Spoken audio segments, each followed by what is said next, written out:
Okay, hello everyone, and thanks for joining us for today's roundtable discussion on history, curriculum, and indigenization. My name is Sean Carleton, and I will be serving as the moderator today. I'm an assistant professor in the departments of history and Indigenous studies at the University of Manitoba, here on Treaty 1 territory and the homeland of the Métis Nation.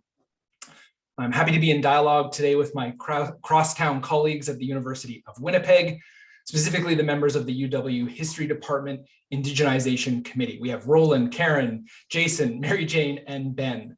So thanks so much for joining us. Today's discussion, including my cat, is sponsored by the Department of History at the University of Manitoba and the Canadian Historical Association's Indigenous History group. And we will be recording today's event, and if we decide, we will try and repost it for future consultation and usage. Now, in the summer, the history group met and expressed a desire to have a few online virtual events, sort of like a brown bag series, to periodically share ideas about research and teaching and create more of a group identity in between CHA meetings. We had our first successful event in October, and today is the second installment. So thanks so much, everyone, for coming. It's great to see so many folks come out. So we want to keep these events on time, within an hour, so you can get back to the many other things that we have to do at this time of the semester. So in the spirit of a brown bag, so I want to jump right in with our discussion. As this is a scholarly but still public-facing event, I've got the audience on mute. And I'll keep an eye on the chat to make sure that everything is respectful. If there's anything going on, you can send me a message in the chat. And then when we get to the Q&A, if you'd like to speak, you can raise your hand and we can try and do this as orderly as possible. So today I'm giving the floor to members of the University of Winnipeg's History Department Indigenization Committee to talk about the challenges and opportunities for indigenization in Canadian university history departments. And to share some of their experiences for those engaged in this difficult but really important work. So I will hand things over. Thank you so much, Sean. I'm just going to start with a few words. So our department has gone through an interesting process of curriculum, I guess, renewal or change. And as our indigenization committee, we were involved in that. And we've, I guess, decided to break this up so that we all get a chance to talk with Roland, kind of giving a little bit of background information about what we did. Karen providing some information about the research behind our shift, I guess. And then Ben and I talking about the meeting that we had, and I can explain a little bit about what I mean by paddling upstream, that expression. And we have another member, Jason Yaremko, who's going to be coming in nearer to the end of the meeting, and he can provide some thoughts on where we go from here. So that's a kind of general idea. I have some slides just because a lot of the stuff in history is very specific to programs and our curriculum, and so I wanted to provide some of that for people who might have questions on it. So I sent that to you, Sean. I don't know if you want to do that while we're going along, or we don't have to show the slides unless we need them. But just if they'll be helpful, then that's what they're there for. Okay, I will dig those out or make you co-host. I'll figure it out. Okay, perfect. Sounds good. All right. So Roland, do you want to start us off? All right. Thank you, and welcome everyone. Thank you, Mary Jane, and thank you, Sean and Tom, for the for hosting us and for the land acknowledgement. So since I'm speaking to you from Winnipeg as well, it would be the same, from Treaty 1 territory and the homeland of the Métis Nation. So this is about our adventures in attempting to establish Indigenous history as a standalone separate field of study in the history department at the University of Winnipeg. Currently, we have a system that, let's say, is somewhat aging. in distributing history courses throughout the department. So we have 10 separate areas signified by digits from 0 to 9 or through 9. And these are usually with a geographic focus, such as history of Asia, history of Africa, or they have a thematic focus like history of medicine, for example, or history of science. History of science is a field, actually. So the only fields that are defined by modern nation states would be Canadian history and US history. And that is where most of our Indigenous courses are situated. So that, for example, Indigenous students would have to look for courses on their own history under the history of nation states that their ancestors not necessarily always supported in their creation, or that were created against the express wishes of Indigenous people and served to colonize them. So in order to rectify that and to create the visibility of Indigenous history that it should have, we proposed this change to establish a separate field of Indigenous history within the history department. And that is borne out also by the number of courses and sections that we offer. So a large number, if not the majority of the courses in Area 5, Canadian history, and Area 6, American history, have Indigenous content. Many of them satisfy the Indigenous credit requirement at the University of Winnipeg as well, so that we felt that this would be a necessary change that we should make.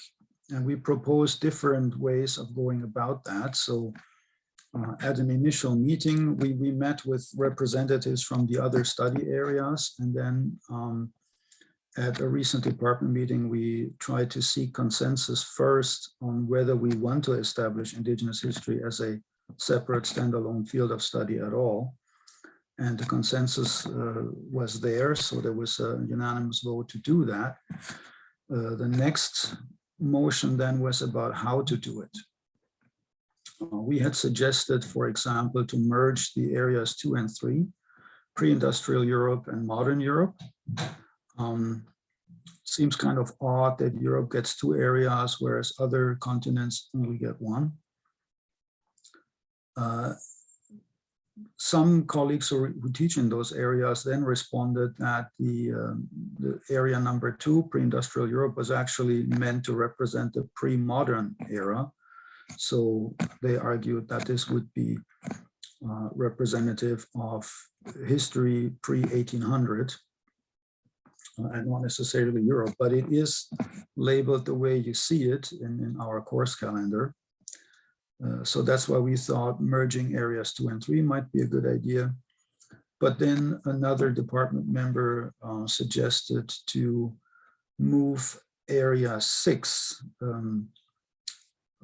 to change area 6, so that would be the Indigenous history field, and then US history courses, because that's how American history is defined in our department, would move to area 1, world history, unless they have predominantly Indigenous content. Then they would stay in that newly created Indigenous history area. And that's what was adopted at a recent department meeting.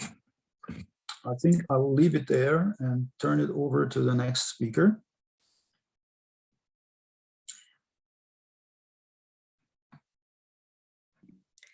And that is Karen.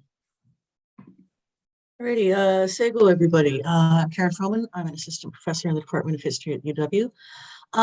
So when we first started thinking about this idea, one of the main questions that came up with was, what are other universities doing? Has anybody tried this before?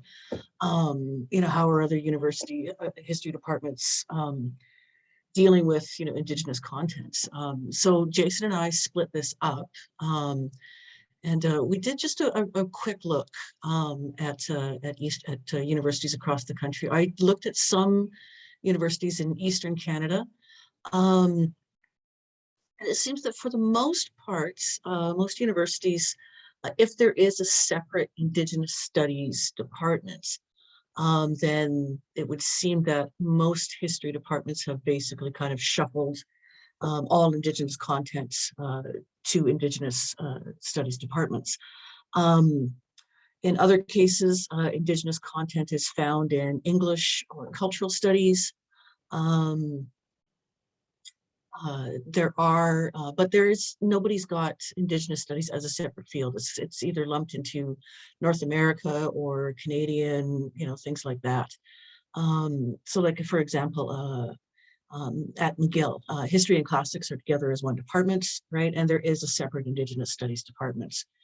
So at McGill, their courses are grouped ABC, right? As well as by area, right? So Americas, Europe, Africa, Asia, Middle East, and global thematic, right? So in the Americas area at McGill, for example, that's where their Indigenous content is.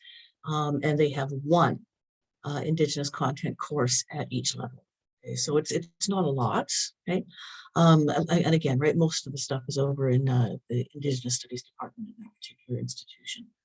So this sort of seems to be sort of what everybody across the country is doing.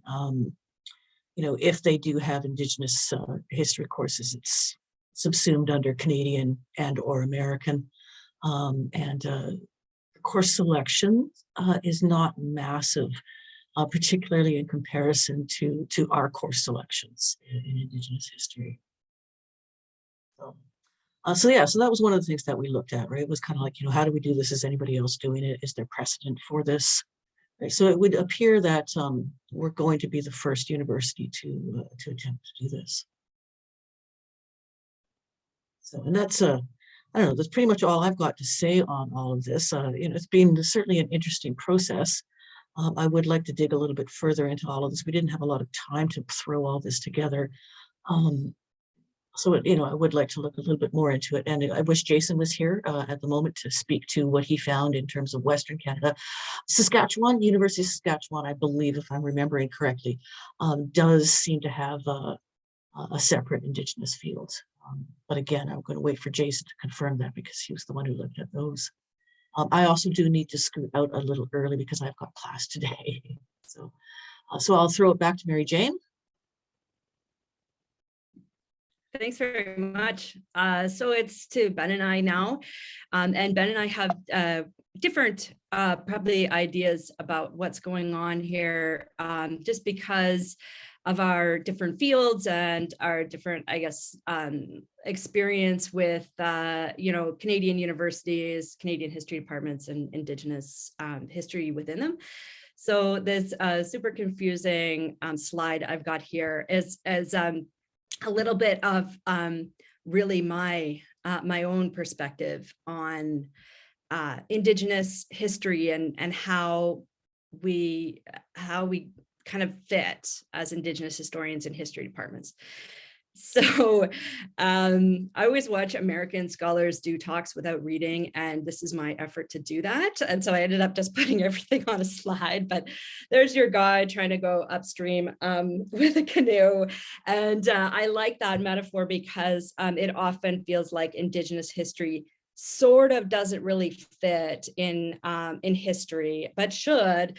But the way that we try to work it in is a lot of effort, and often it's just awkward in the end. So I've got in the gray boxes the little bit of the history of this legacy curriculum system that we have in our history department. And many of you in history departments might have similar things, right? So I went back to 70. I think you could probably go back to 60, maybe even before that, when you have the number system. In 1970, there's only a few of them being used. We have general, medieval, European, modern European, British. So they were actually, different fields back then, but you can tell that's your classic 1970 history department, not all that invested in the world outside of Western European kind of thought. Changes over time, right? 1979 over to the right. This is our kind of streamline going forward, right? Through time, kind of. We've got a little bit more being added. We've got African and number 6. We actually had a history of education number for a while. 1985, that goes away. We have Africa and Asia, number 7. still holding on to those two pre-industrial Europe, modern Europe and British Canada and the United States there. In 2008, that's when I was hired. So we've got all the numbers taken, and then there's a separation of Africa and Asia after that. Still keeping with the two European fields though. 2013, there was another change. Yeah, that's when Africa gets added, and then now the 2022, right at the top there, is what we've got now. In U.S. history is put into 0, introductory, and Indigenous history is added as number 6. That's what it's going to look like.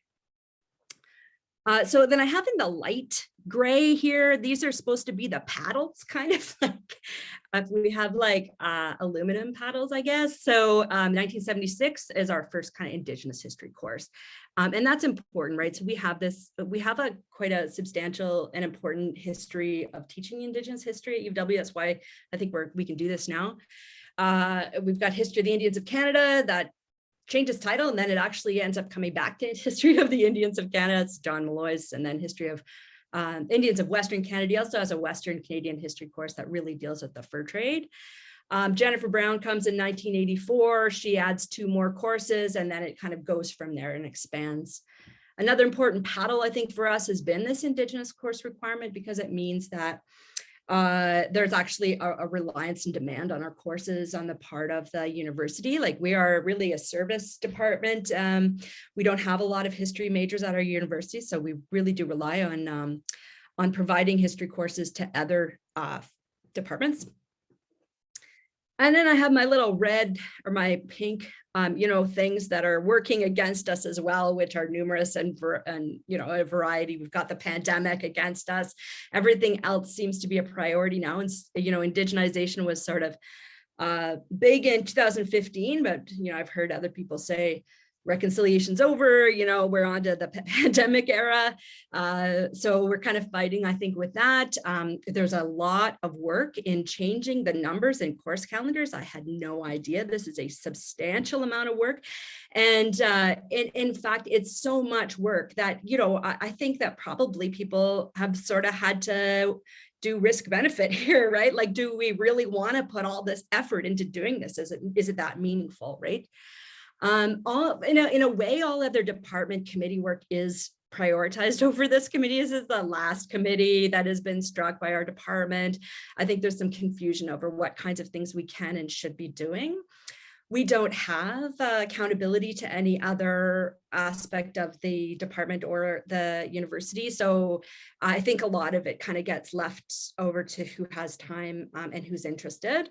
And that I'm a mother, but not your mother. Like, so, some of us who are doing this work, a lot of us are women, some of us are mothers.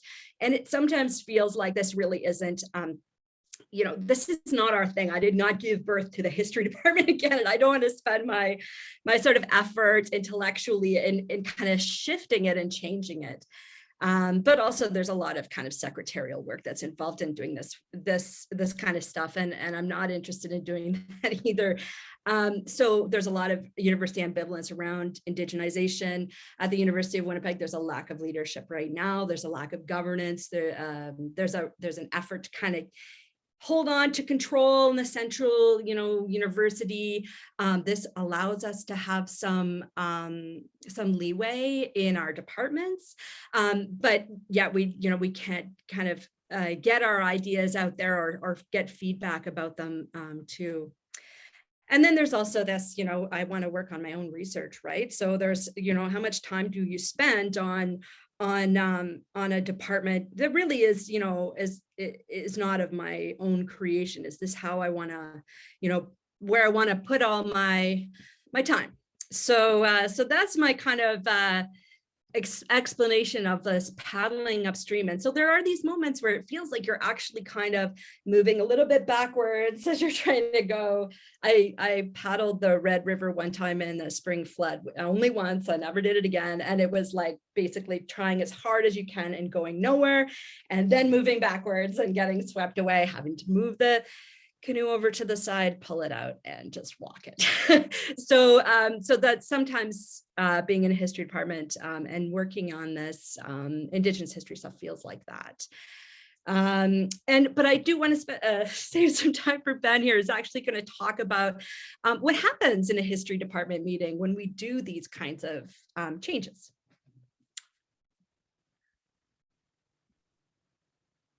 Yeah, thanks so much, Mary Jane. And as the newest member of the Indigenization Committee, I think I joined just moments before our meeting.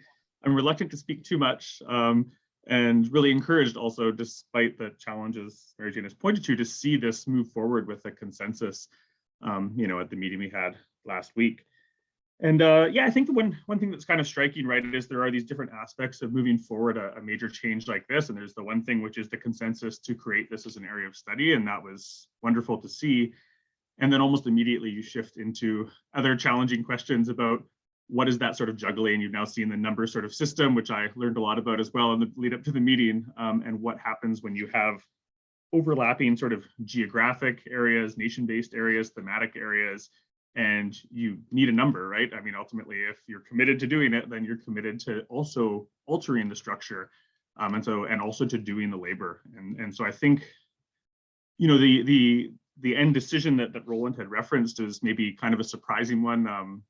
Spending a decade in the U.S. Academy, that the U.S. would actually be bumped into the world. It was a bit satisfying for me as a Latin Americanist, since it probably should have been listed as U.S. and not American history in the past.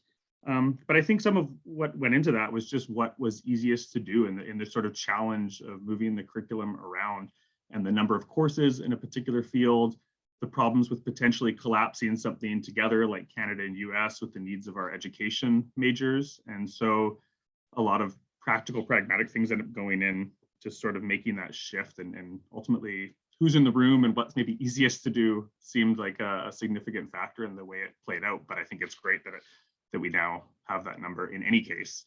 And then of course there is the future work as well about shifting the curriculum and the numbers. And I think that's all I'll say, as again, as a very new member to the group, I'm excited to be here and learn from those who've been working on this for a long time. Great, and we've just had Jason join us, and he is willing to add at the end of our talk. We've kind of gone over what we've done as a department in creating Indigenous history as an area of study. And so do you have any thoughts on it, or you want to add anything? And then once you're done, we'll just turn it out to people who have questions or comments. Yeah, thank you, Mary Jane. I don't know what I can add, except first of all, I am quite grateful for the consensus that we've achieved in our history department with respect to moving ahead and establishing Indigenous history as an area of study. This takes us a fair distance from where I can recall over 20 years ago in our history department. We are 10 years ago for that matter. We are worlds ahead in terms of this question, and as I said, I was gratified to see the consensus that we have for moving forward. And the other thing that came to mind, I think, because I don't want to repeat what's probably already been said, is that you know, this was at one level, this was a no-brainer with respect to establishing Indigenous history as an area of study at many levels, but particularly to begin with respect to the demand and the need, and how that has been manifested or expressed to begin with respect to the response to the Indigenous course requirement. Our numbers, and this might have been said already, student numbers have jumped dramatically in terms of the demand for Indigenous history courses. And I want to add that we do know that a considerable number, and this is another gratifying thing I find gratifying, a considerable number of those students are not students who need the ICR as well. There is a growing interest among both Indigenous and non-Indigenous students in Indigenous history and Indigenous studies. And so that I find very, very encouraging. And so that said, I don't think I'm being naive, maybe I'm just being optimistic. I think it's encouraging with respect to moving forward with the issue of reconciliation and decolonization. And at the same time, that said, we need to be able to move forward to meet that growing demand. And so one of those ways is to recruit more Indigenous scholars, more Indigenous professors, and move this and keep this process moving forward. And I don't think I think it's inconceivable at this point that we can not that we want to slow it or stop it. It has built up a tremendous momentum, and so I think that it augurs well, not without struggles, but we are most certainly moving in the right direction. That's about it for now. Okay, well, thanks so much, Mary Jane, Roland, Karen, Ben, and Jason for your contributions today. I think there's a lot of knowledge in this virtual room about these very issues. And I think our goal of having these kinds of roundtables is to bring us together to share that information, to ask questions, to really benefit from the work that we're all doing. So I've put in the chat there that you can raise your hand. You can click on the reactions tab at the bottom of your screen, and you can raise your hand, and I'll ask you to unmute to ask a question. You can also, if you don't want to do that, you can drop your question in the chat. That will come to me, and then I can relay it to the speakers. So that's what we're going to do. We've got a healthy chunk of time to ask some questions. I'm going to use my prerogative as moderator to ask a first question just to kind of get us going. And I want to kind of draw on the metaphor of paddling upstream. And you spoke a little bit about just sort of the challenges within your department. I'm wondering if you folks could also talk about the challenges taking those changes to higher levels of administration to get support for some of these changes. Because often, departments have autonomy in some respects, but then they can get pushback and questions in other areas. And I'm wondering if you could talk a little bit, building on that metaphor of how you then navigate that colonial bureaucracy once you get out of the department.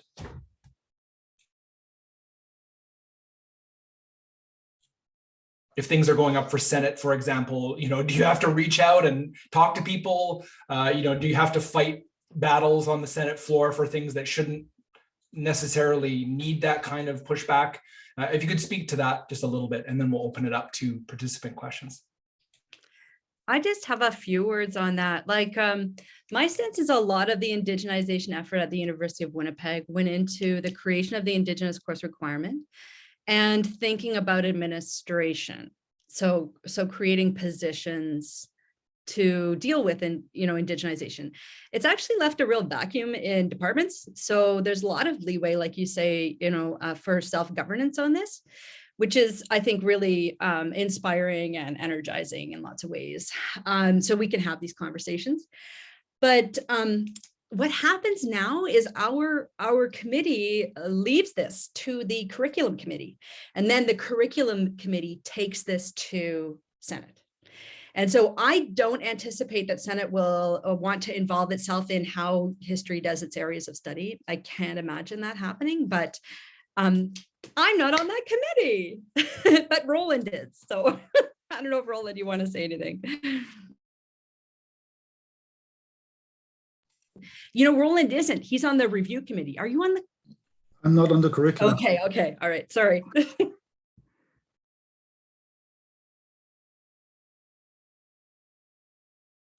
It's funny, Mary Jane, just quickly, that your comment there reminded me that there are so many different pieces to this, and that in some ways it's not about doing the right thing. It's also about organizing and being smart in terms of how you go about those issues. And it does take some coordination, right? Like, I'm just thinking, who's on this committee? Who would it go to next? All of that requires a kind of organization to make sure that these things don't get thrown out or stopped or halted for, a kind of lack of understanding of where it goes to next or what the process is. So, I mean, I liked your slide for change over time, but also just the acknowledgement of how much work goes into small changes. In Indigenous studies here, Carrie Miller and Marissa DeBorn did a lot of work just changing our name. Like, the amount of paperwork and work that goes into something like that is a lot. And so I think some of the changes that a lot of folks in history departments are interested in doing, you have to be organized to not just make the change, but to have that change be accepted. So I'm going to call on our first questioner, my colleague at the University of Manitoba, Indigenous Studies, and a historian, Carrie Miller.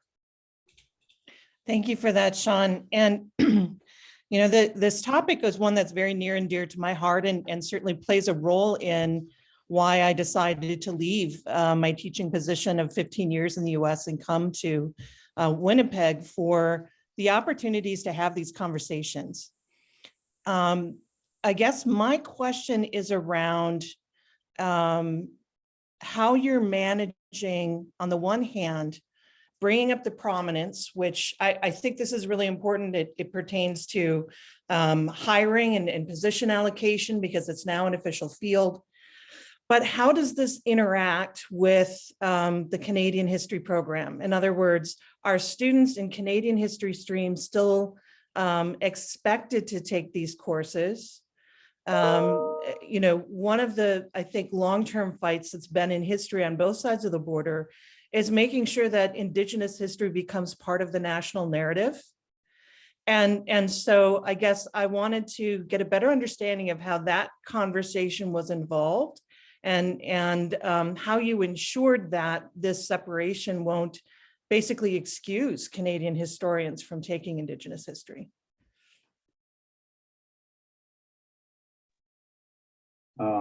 I think that, to begin with, since I'm also chairing the DPC, at this point in time, I might say something about that.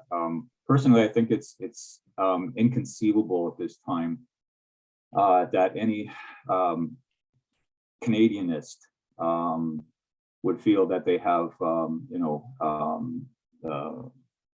a card or what have you to not teach Indigenous history as an essential part of Canadian history because of these kinds of circumstances. That said, obviously these are essential to a complete Canadian history, Indigenous history.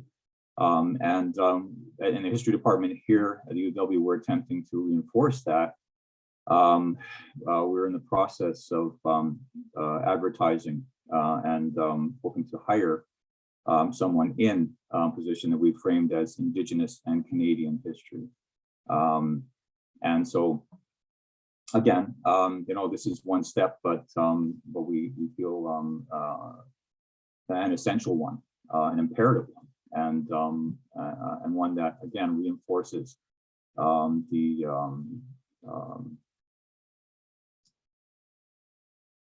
importance of the symbiosis of these histories. I could just add something in there.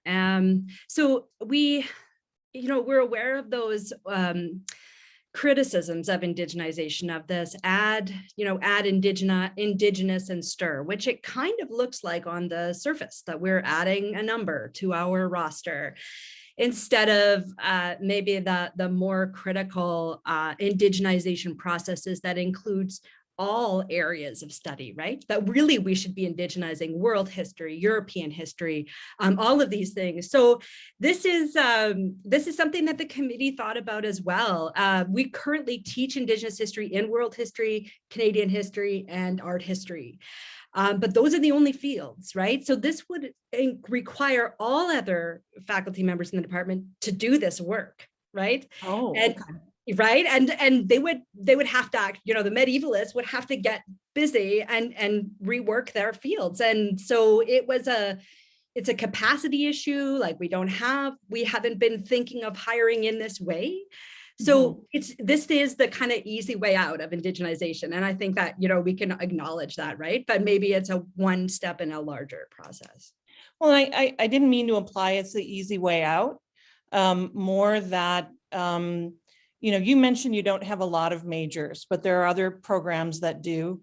And I think being very intentional about if this is a separate field, to what extent are its courses required for people with different specializations, is really key to moving it forward in a holistic rather than a segregated way. That's smart. Yeah, thanks. Okay, next question is Jason Colby.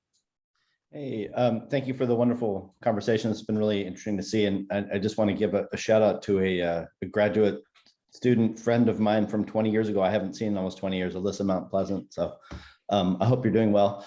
I found this fascinating because, we've been wrestling with this certainly at the UVic history department, and we've sort of taken it in a very different direction, which was really breaking down the areas of study quite a bit, and actually setting a more structured program in terms of having a couple of course requirements that aren't specifically necessarily Indigenous, but try to integrate Indigenous content and epistemology into the actual majors and honor structure. And I guess that was my question. And I think we're probably, I'm certainly as chair, when we were doing this, I was blessed by having a really strong contingent of colleagues who work in Indigenous history, including two wonderful Indigenous historians. But our question was, can indigenization, it has to at some level mean remaking what we think about it as history and the history program and the training of majors and honors. And I know that we're probably a little spoiled in the sense that we have very large majors in a program. But I guess this is related to Carrie's question and others, which is, when you create sort of a separate stream or you stay in this model of these particular areas of study, does that guarantee that the students, when we're thinking about not just building, future historians as history departments, but really as contributing to, reshaping citizenship, does that guarantee that the people that need to encounter these Indigenous epistemologies actually do? Sorry for the long-winded question, but hopefully that made sense. Oh, that's a great question. So we only have these areas of study because it is a requirement of our honors program that students take courses from at least 3 fields. So, our history departments, unlike Indigenous studies, we often don't have a vision or a common, a discussion about what our goals are. We're in very different fields representing different time periods, around the world. And so I think one of the only things that we maybe still have in common is this commitment to a diversity, like a non-specialized undergraduate degree. And so that's the only reason why we have these numbers. And that's really the numbers of majors are really tiny. So it's kind of a weird thing to kind of hang on it. But yeah, we still have problems with this structure, right? This is a thing that I think involves a lot of time and a lot of thought and probably lots of fights. And one of our faculty members, a Johnny Cash fan, said we have to do it one piece at a time. Like that's got to be our approach to curriculum change. This is not the end, right? This has to keep going. But yeah, I think you're right. There's lots of people who want to rethink like what you guys are doing, like breaking down these areas of study and really thinking about what it is that we want to have students learn. But our Indigenous course requirement in some ways covers us because that is a degree requirement for all undergraduates at UW. And our history department offers like along with Indigenous studies, the vast majority of those. So. Okay, thanks for your question, Jason. I'm going to go to my colleague in history at the University of Manitoba, Greg Smith. Greg. Thanks, Sean. I wanted to kind of pick up on Jason's comment, because that's what I was going to sort of throw back to Mary Jane and our colleagues from downtown, is the more radical question of why have any areas? Why add? So Sean sort of made this comment about the, you know, off to the colonial structure, and here we are adding yet another outpost, right, to the colonial structure. So, you know, from my point of view, and of course, as you know, I do a lot of curriculum stuff over here. You know, the curriculum is a guidepost or a menu, if you like, for students. They need to get through a program of study, but the content itself, that's where the departments and the faculty members have the most autonomy and the most input, and the, you know, where their research interests can meld with their teaching interests, and that's great, and that's the synergy that helps move curriculum along.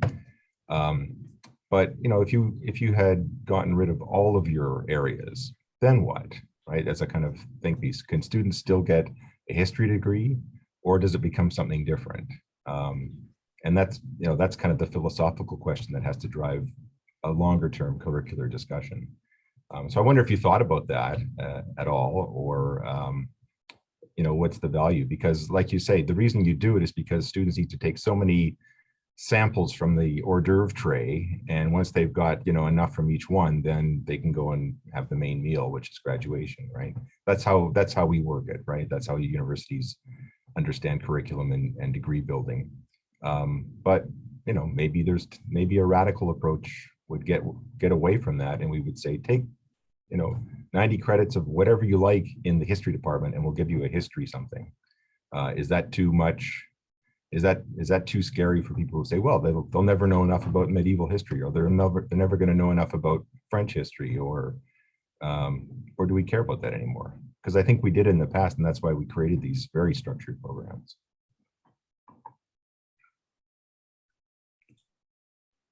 I'm going to take a chance here and try to go on something based on my fuzzy memory of my graduate days in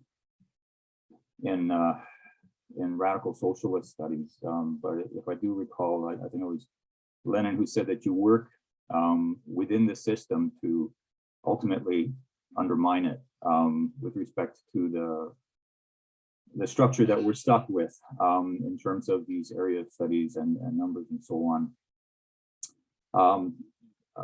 I think that you know, what you're proposing, Greg, is the ultimate, perhaps, or one version of it, one form of it, but that we have to work toward that, and I mean, over whatever period of time. Don't know if it'll be in my lifetime, but as long as Mary Jane had said, that we are moving forward, and you know, and we're doing so in a way that the students and the general public, for that matter, can, I suppose, digest it, but that we do move forward.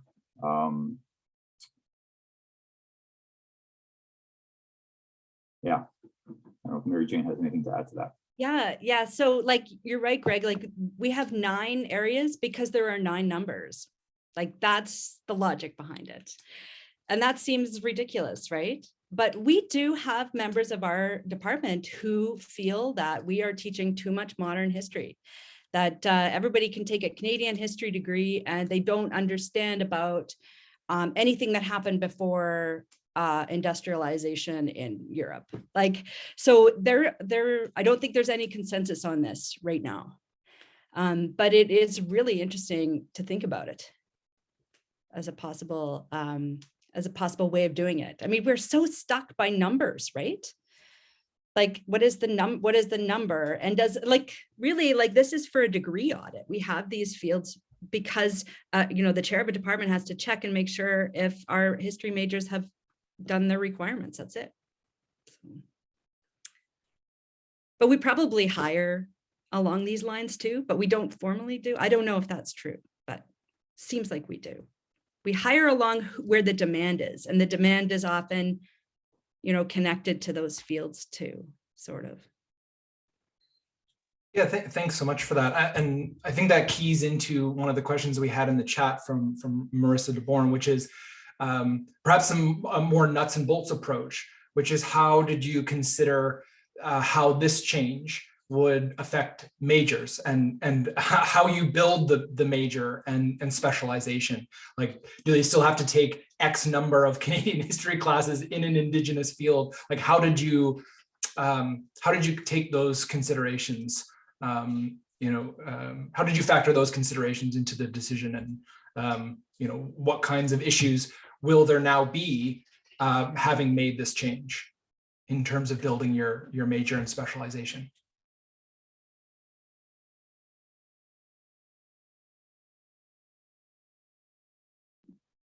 Does anybody want to take that one?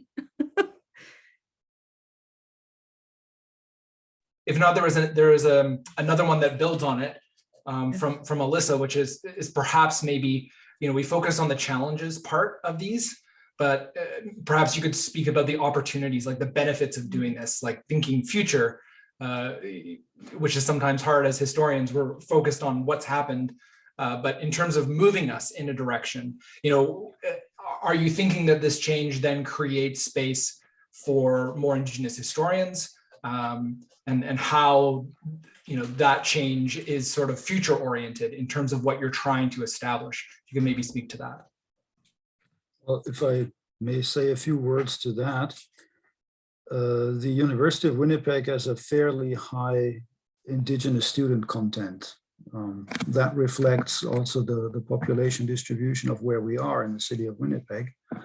And we graduate quite a few Indigenous students.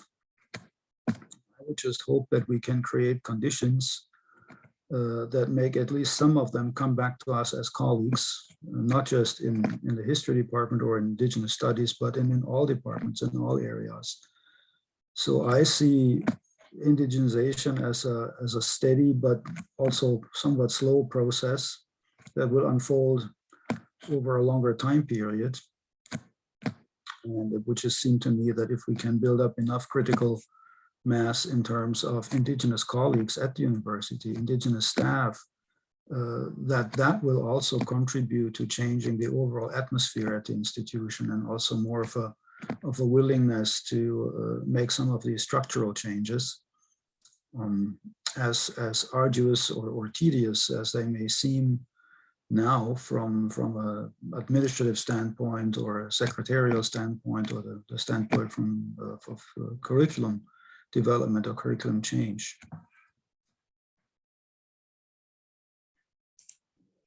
Yeah, I really wish we'd had an opportunity to talk about this to you before, because these questions about how it affects the major, I don't believe we really thought about that question. And it sounds ridiculous, right? I came to it really looking at the numbers of courses that are taught in Indigenous history and where the demand is, and why it isn't its own area of study. So, there are 22, last year, 2020-21, there were 22 sections of Canadian history taught. 12 of those were Indigenous history courses. So I was kind of like, well, why, why? And then, we taught 0 American history courses, 0 African history courses, 4 Asian history courses. So it was sort of like, why is there this bulk here? And doesn't it seem to make more sense to have a kind of formal representation in the structure? But obviously there are so many great other questions to be considering with this. And I don't think it will impact them. I think there is a concern that, that this will encourage undergraduates who want a degree in history to take too much North American history, maybe, right? This won't force them into pre-industrial European courses. So maybe that will happen. But that wasn't something that I thought about when we were doing this. So thanks for those. Yeah, we're running out of time, but we have time for perhaps one more question.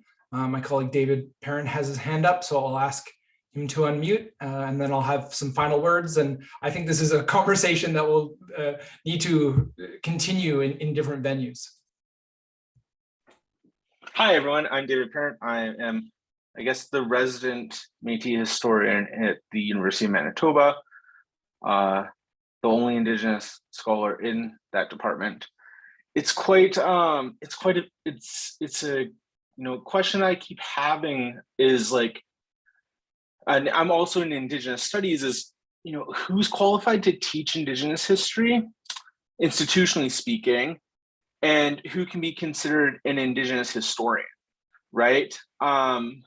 So one of the sort of experiences of like symbolic violence that I've had is having to sort of have the discussion with students right now anyways of, I teach the Métis people of Canada, but the Métis people aren't of Canada. We precede Canada, and then Canada is something that lands on top of us, right?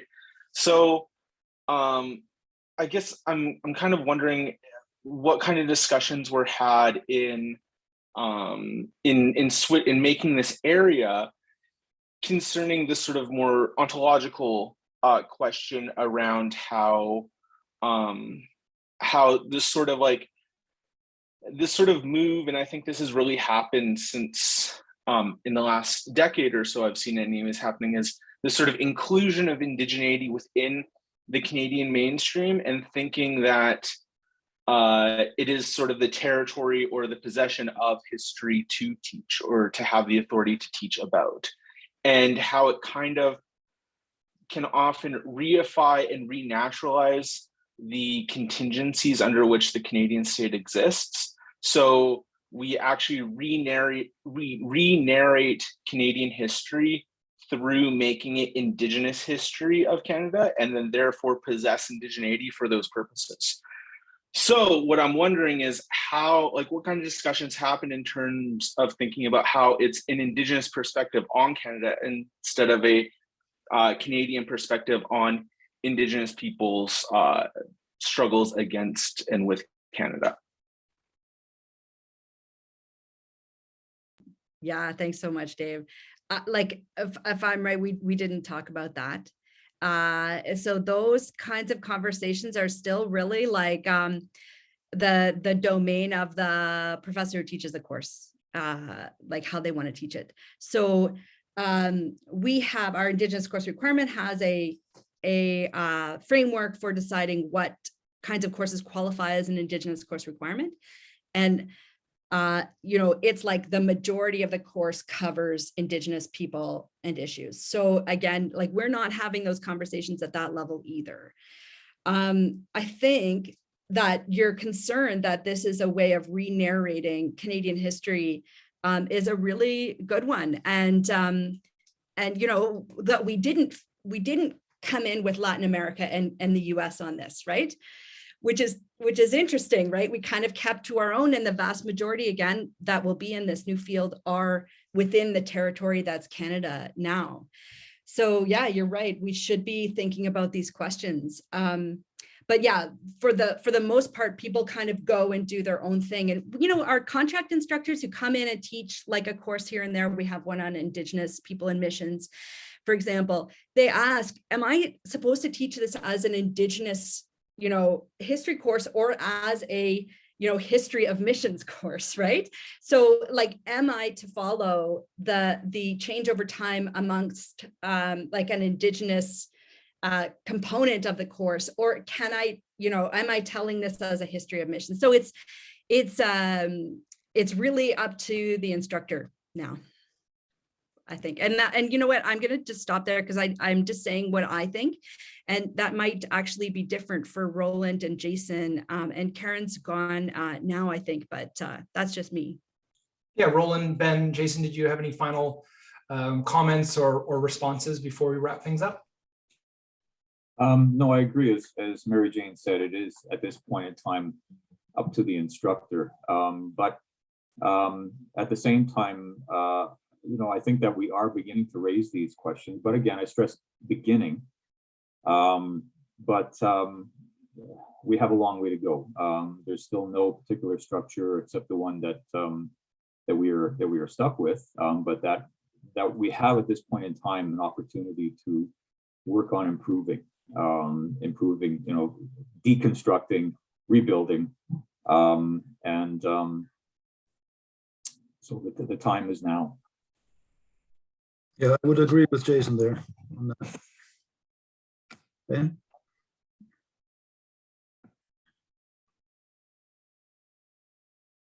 I'll leave it to my colleagues with more experience in this, but yeah, I'm curious to follow up on these discussions, especially the point that David's made here about the way in which material might be incorporated into sort of an existing colonial framework, or actually rethink the perspective of the telling. So Mary Jane's example about the Christian missions course and is important as well for some of the courses that I teach too.